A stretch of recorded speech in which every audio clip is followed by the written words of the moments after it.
Assalamualaikum warahmatullahi wabarakatuh. Alhamdulillahirabbil alamin. Wassalatu wassalamu ala asyrafil anbiya'i wal mursalin wa ala alihi wa ashabihi ajma'in. Qala Allah Ta'ala fi kitabihil karim. A'udzu billahi minasy syaithanir rajim. Bismillahirrahmanirrahim. Ya ayyuhallazina amanu taqullaha wal tanzur nafsum ma qaddamat lighad wattaqullaha innallaha khabirum bima ta'malun. Shadaqallahul azim. Masyiral muslimin, jamaah tarawih dirahmati oleh Allah. Allah Subhanahu wa taala menyeru memanggil orang-orang yang beriman agar mempersiapkan hari esok. Yang dimaksud dengan hari esok ini adalah hari akhirat. Karena bagi orang-orang yang beriman, wal akhiratu khairul laka minal ula. Jadi akhirat itu lebih baik dari apa yang sekarang ini kita rasakan di dunia ini. Maka keyakinan kepada hari akhirat ini menjadi salah satu rukun daripada keimanan seseorang. Iman kepada hari akhirat. Karena di akhirat nantilah disempurnakannya semua balasan yang baik, sempurna balasan atas kebaikannya. Yang melakukan kejahatan pun akan menerima akibat daripada kejahatannya. Rasulullah SAW dalam sebuah hadis yang diriwayatkan oleh Imam Muslim mengingatkan kepada kita, ittaquz zulma fa inna zulma zulumatun yaumal qiyamah. Wattaqus syuhha fa inna syuhha ahlaka man kana qablakum hamalahum an safaku dima'ahum wastahillu maharimahum. Rasulullah mengingatkan kepada kita agar berhati-hati. Jadi ittaqullah itu berhati-hati, jagalah dirimu jangan sampai melakukan kezaliman. Karena kezaliman itu akan mendatangkan kegelapan nanti pada hari akhirat, pada hari kiamat. Kezaliman dalam hadis yang lain dibagi oleh Rasulullah kepada tiga. Ada az-zulmu la yatruk, kezaliman yang tidak dibiarkan begitu saja oleh Allah. Yang kedua, az-zulmu yaghfir, kezaliman yang diampuni oleh Allah. Yang ketiga, az-zulmu la yaghfir, kezaliman yang tidak ada ampunannya dari Allah. Adapun kezaliman yang tidak ada ampunannya adalah ketika seseorang melakukan perbuatan syirik dan dia meninggal dalam keadaan musyrik, maka itu tidak ada ampunan bagi dirinya. Dia akan kekal di neraka. Sekalipun satu kampung, satu kecamatan, satu provinsi, bahkan satu negara mendoakan, doanya itu tidak sampai. Kenapa? Karena dia meninggal dalam keadaan melakukan kemusyrikan. Kemudian yang kedua, dosa yang diampuni oleh Allah adalah dosa yang berkaitan dengan hak-hak Allah yang tidak dilakukan atau dilakukan tidak sempurna oleh hamba-hamba Allah. Di situ Allah membukakan pintu ampunannya dengan seluas-luasnya. Maka kita dianjurkan oleh Rasulullah memperbanyak istighfar, memohon ampun kepada Allah Subhanahu wa taala atas dosa-dosa yang kita lakukan dalam kehidupan ini. Bahkan pernah dicontohkan dalam sebuah hadis, seorang melakukan pembunuhan, sudah sampai 99 orang yang dibunuh. tapi terbersit di hatinya untuk bertobat. Datanglah kepada seorang tuan guru, seorang ulama, untuk menanyakan bagaimana caranya bertobat. Seseorang yang telah membunuh 99 orang, tapi dia tidak mendapatkan jawaban yang memuaskan hatinya, sehingga dicukupkannya 100 dengan tuan guru itu. Tetapi keinginan bertobatnya masih tidak pernah pudar dalam hatinya. Ingin dia bertobat, datang lagi lah dia kepada seorang guru. Rupanya guru ini lebih luas wawasannya, lebih arif. Dia katakan bisa, dosanya akan diampuni oleh Allah, tapi dengan syarat. Pertama, bertekad, berazam tidak akan melakukan lagi perbuatan pembunuhan itu. Dan kemudian yang kedua, pergi ke sebuah tempat, di situ terdapat orang-orang soleh. Berangkatlah si pembunuh ini menuju tempat yang ditunjukkan oleh tuan guru tadi. Di perjalanan meninggal. Rupanya ketika seseorang itu meninggal, kalau orang itu orang yang baik, maka ruhnya itu akan dibawa setelah dicabut oleh malaikat Israel, dibawa oleh malaikat rahmat. Kemana dibawanya? Ke Illiyin. Lalu kemudian baru ke alam barzakh.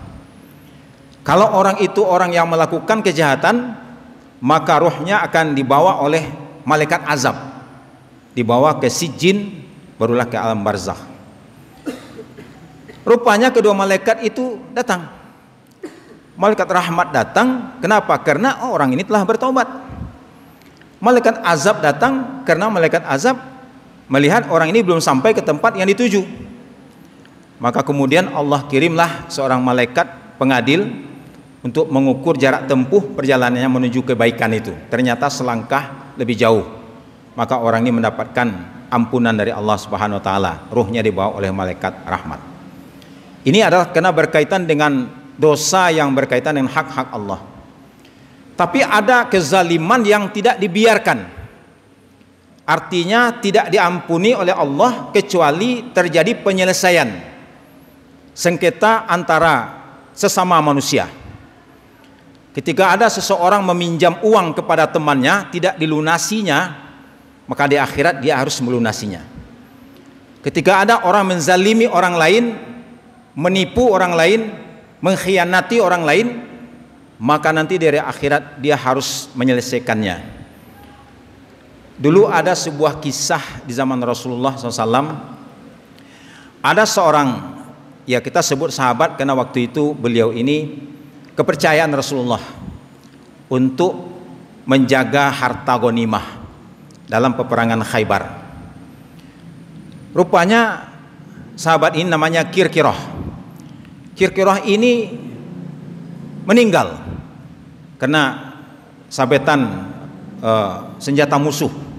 Ada yang mengatakan karena panah, ya, dan mungkin sejenisnya. Dia meninggal. Para sahabat berteriak, syahid, syahid. Tapi kata Rasulullah mengatakan, saya melihat Kirkirah ini di neraka, di azab. Diperiksalah tubuh Kirkirah ini. Ternyata dia menyelewengkan satu mantel pakaian yang dia pakainya sebelum mendapatkan izin daripada Rasulullah sallallahu alaihi wasallam. Disebut dengan ghalla atau harta gulul. Artinya dia mencuri. Kalau di kita kan kalau mencuri satu lembar atau satu buah motor disebut dengan pencuri. Tapi kalau mencurinya 10 miliar 20 miliar namanya koruptor, ya, itu istilah saja. Ini hanya mencuri satu baju mantel yang dipakai tanpa izin, karena dia diamanahi untuk menjaga, justru dipakai oleh dia. Dia telah melakukan sebuah perbuatan namanya gulul, maka dia disiksa, diazab di neraka. Kenapa? Karena tidak diselesaikan, belum sempat diselesaikan dengan Rasulullah SAW. Inilah yang diingatkan oleh Rasulullah SAW pada suatu waktu. Rasul bertanya kepada sahabatnya, atadruna manil muflis? Tahukah kalian siapakah orang yang dikatakan muflis?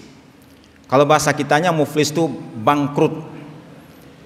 Sahabat ketika itu menjawab, al muflis malla dirhamalahu wala mata.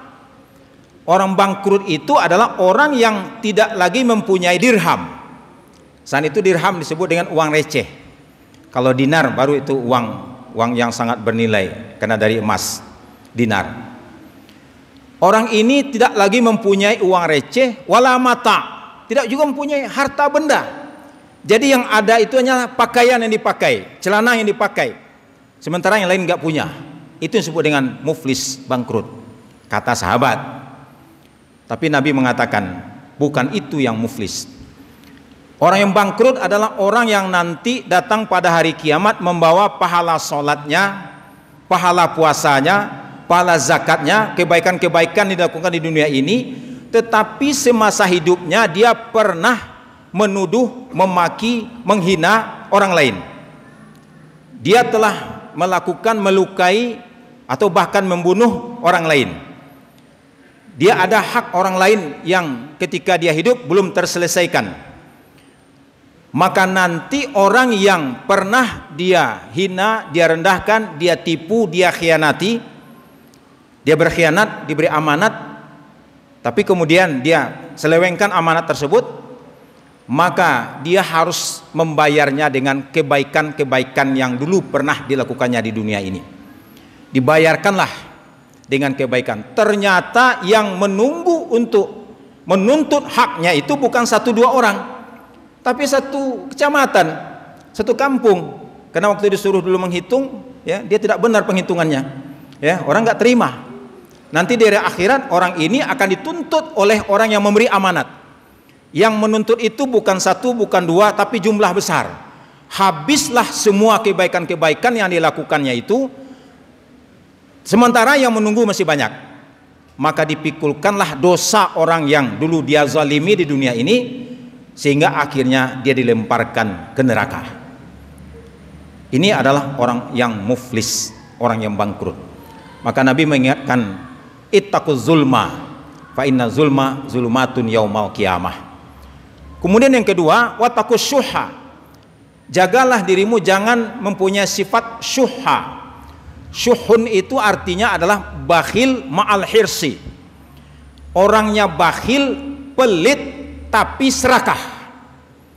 Dia hanya ingin memperkaya dirinya sendiri, anak keluarga, cucu dan segala macam. Itulah yang dia perhatikan, tidak menghiraukan hak-hak orang lain. Itu namanya syuhun. Karena ini akan menjadikan hancurnya umat sebelum kamu, kata Rasulullah.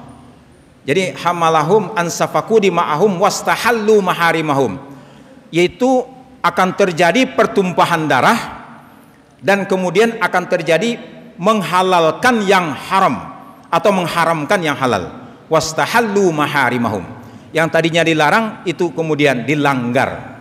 Kenapa? Karena keserakahan. Namanya sifat syuhun, bakhil serta tamak dan serakah. Oleh karena itu, ma'asyiral muslimin rahimakumullah, marilah kita berusaha menjaga diri kita, jangan sampai melakukan kezaliman, dan juga jangan sampai menjadi orang yang pelit. Orang yang pelit apalagi tambah dengan sifat serakah. Karena kalau pelit itu disebut dengan bakhil. Kalau ini lebih lagi daripada bakhil. Adapun orang yang bakhil saja, kata Nabi, al-bakhil ba'id minallah, jauh dari rahmat Allah. Ba'id minan nas, jauh daripada hubungan baik dengan sesama manusia. Ba'id minal jannah, jauh dari surga. Qarib minan nar, dekat dengan neraka. Makanya Rasulullah di bulan suci Ramadan ini memberikan contoh sangat pemurah, bagaikan angin berhembus. Gak ada yang bisa meniru Rasulullah kalau bulan suci Ramadan ini dalam berinfak, bersedekah. Kenapa? Karena ini adalah bulan di mana infak sedekah kita dilipat gandakan melebihi apa yang kita lakukan di luar bulan suci Ramadan. Oleh karena itu, manfaatkanlah rezeki yang diberikan oleh Allah. Karena orang yang berinfak didoakan oleh malaikat supaya apa yang diinfakkan itu diganti oleh Allah Subhanahu wa taala. Allah ma'ti munfikan khalafa. Ya Allah, berilah ganti kepada orang-orang yang berinfak. Semoga kita semua diberi rezeki oleh Allah supaya kita bisa menginfakkannya di jalan Allah. Demikian, wabillahi taufik wal hidayah. Assalamualaikum warahmatullahi wabarakatuh. Al Muslimun TV